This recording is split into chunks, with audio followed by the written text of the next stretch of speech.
Durante vários e vários anos, Deus descia na viração dos dias para falar com Adão e com Eva, até que houve o pecado. Eu fico imaginando, quando o sol começava a se pôr, como é que Adão se sentia. Depois, fora do paraíso. Eu fico imaginando o que Pedro sentia toda vez que ele ouvia um galo cantar. Porque quando o galo cantou pela terceira vez, ele havia negado Jesus. Existe uma história que diz que toda vez que o galo cantava, Pedro chorava. O problema não está no pecado em si. Entenda o que eu estou dizendo. Não é que o pecado não é um problema. É um problema. Agora, o maior problema não é o pecado em si. É não se arrepender. Tem gente que quando ela é confrontada com o erro dela, ela assume na hora. Ela fala, eu errei. Eu pequei, a culpa é minha. Ela não quer terceirizar.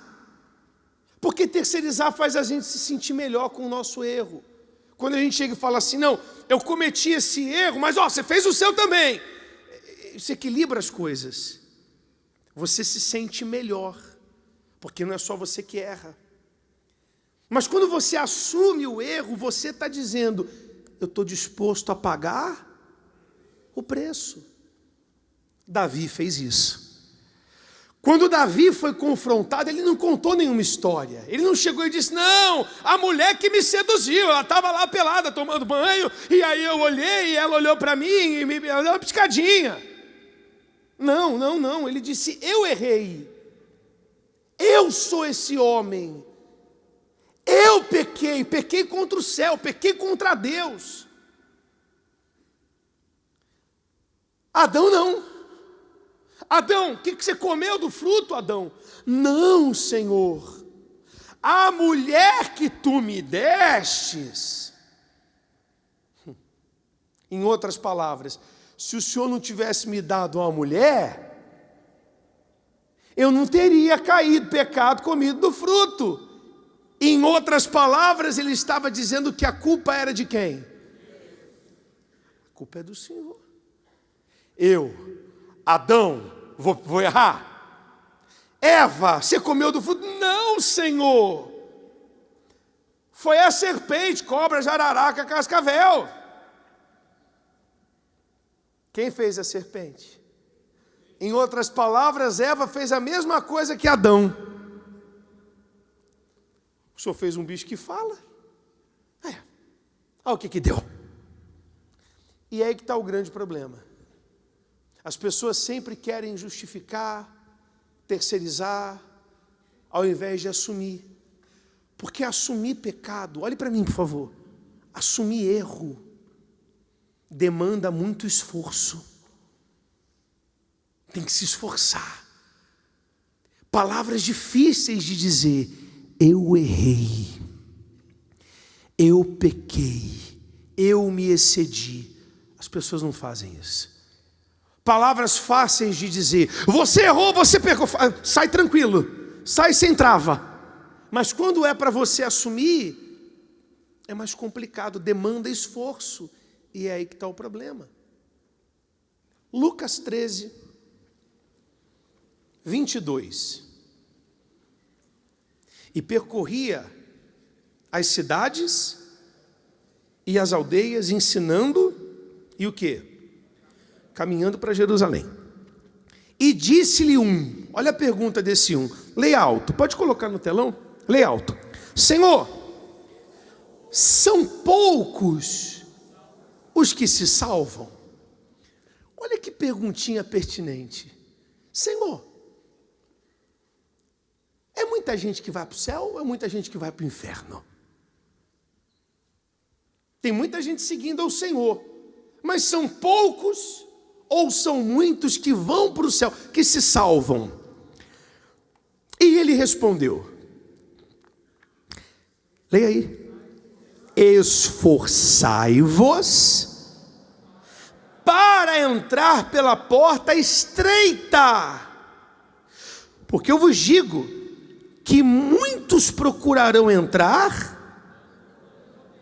e não poderão. Ele está dizendo que existe uma porta que é estreita e que eu e você, todos nós temos que nos esforçar para passar por essa porta. Atente para esse verbo, esforçai-vos. Atente para isso, ele está mandando se esforçar. Por que eu tenho que me esforçar?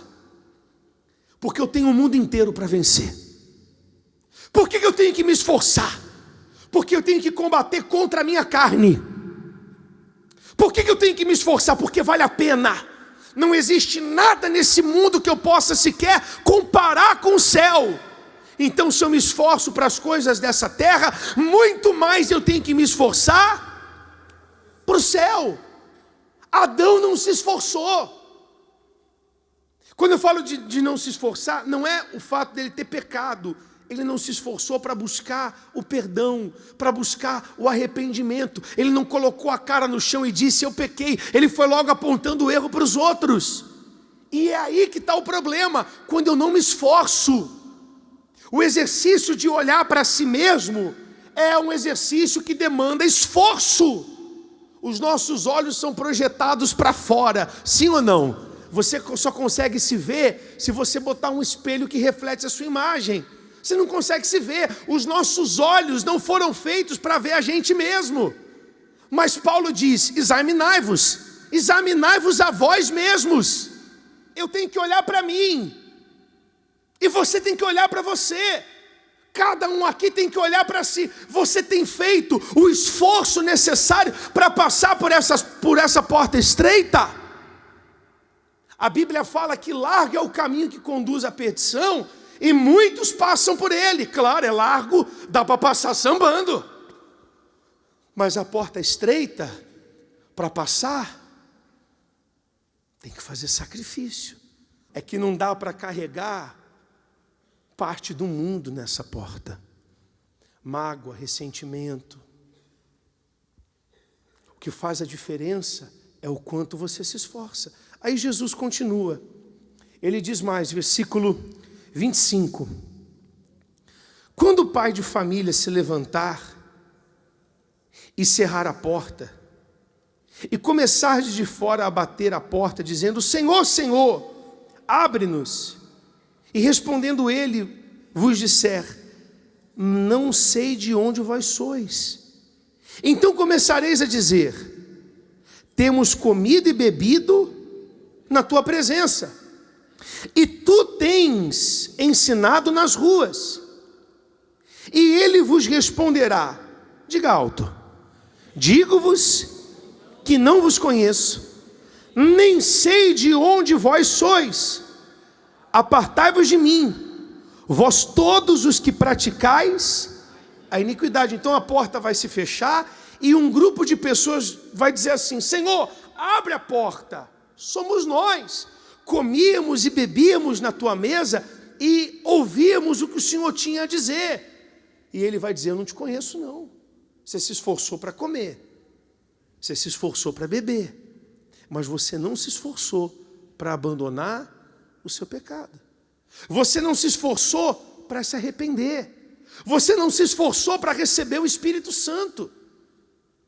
Você se esforçou para tudo. Tudo que era temporário, tudo que era transitório, tudo que era passageiro. O principal você deixou. Eu não sei quem é você. Eu não te conheço. Você é mais um que veio na igreja só para receber bênçãos. E ele diz mais. Versículo 28. Ali haverá o quê? Choro e ranger de dentes.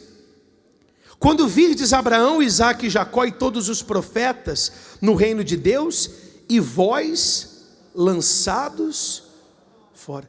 Tem gente que ela vai ter uma terrível surpresa nesse dia. Ela acha que porque ela faz caridade, ela vai conseguir passar pela porta. Ela acha que porque ele não traiu a esposa, ela não traiu o marido, que ela vai conseguir passar por essa porta.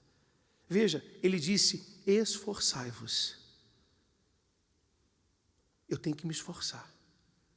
Essa gravata de pastor, ela não me dá garantia nenhuma. O fato de eu servir a Deus no altar não me dá garantia nenhuma. Ninguém vai ser salvo porque é pastor, porque é obreiro, porque é esposa de pastor, porque é bispo. Não, não. Ai de qualquer oficial da igreja que se apoiar no seu título, está perdido. Ai de mim se me apoiar em título, eu estou perdido. Eu tenho que me esforçar. Da hora que eu acordo até a hora que eu vou dormir, eu estou falando de mim, eu tenho que me esforçar. Você tem que se esforçar. O marido não pode se esforçar pela esposa, a mãe não pode se esforçar pelo filho. Cada um tem que fazer o próprio esforço. E ele conclui, olha que forte isso. E virão do oriente, do ocidente, do norte e do sul, e assentar-se-ão à mesa do reino de Deus. Então virão pessoas de todas as partes para sentar-se a essa mesa. E ele diz assim, e eis, leia alto, e eis que os derradeiros que serão os primeiros, e os primeiros que serão derradeiros. Na outra versão ele diz, muitos últimos serão primeiros, e muitos primeiros serão últimos. O que isso quer dizer? Só para você entender o que quer dizer isso. Muitos últimos serão primeiros e primeiros serão últimos. Judas andou com Jesus 3 anos. Quem olhava para Judas pensava assim, esse é um dos primeiros que vai entrar no céu. Sim ou não? Quem olhava para os 2 ladrões na cruz, sendo crucificados com Jesus, diria assim, os 2 são bandidos e vão para o inferno. O último, que era o ladrão, se tornou primeiro, foi salvo. Judas, que era considerado um dos primeiros, foi para o inferno, último. Tem gente que vai chegar na igreja e vai receber o Espírito Santo antes de gente que já está na igreja há muitos anos. É isso. Tem gente que está chegando agora na igreja, mas porque ela está se esforçando, ela está passando, espiritualmente falando, muita gente que está sentada na igreja sem se esforçar. Você vê que Jesus termina aqui dizendo que muitos últimos serão primeiros e muitos primeiros serão últimos. Esforçai-vos, pessoal. Alguém vai dizer assim, bispo, mas a carne é fraca. Completa o versículo, por favor. Mas o Espírito está sempre pronto. A Bíblia diz que o Espírito Santo, ele me assiste na minha fraqueza. O que significa isso? Que como homem, eu tenho as minhas fraquezas, eu tenho as minhas debilidades. Como homem, como mulher, você também tem as suas fraquezas e as suas debilidades. E Jesus, Deus está te assistindo. O Espírito Santo está ali para te dar assistência. Amém? Na sua fraqueza, não na sua ociosidade. Como assim, bispo? Se você está resistindo, mesmo com fraqueza, você está orando, Ele vai te dar assistência.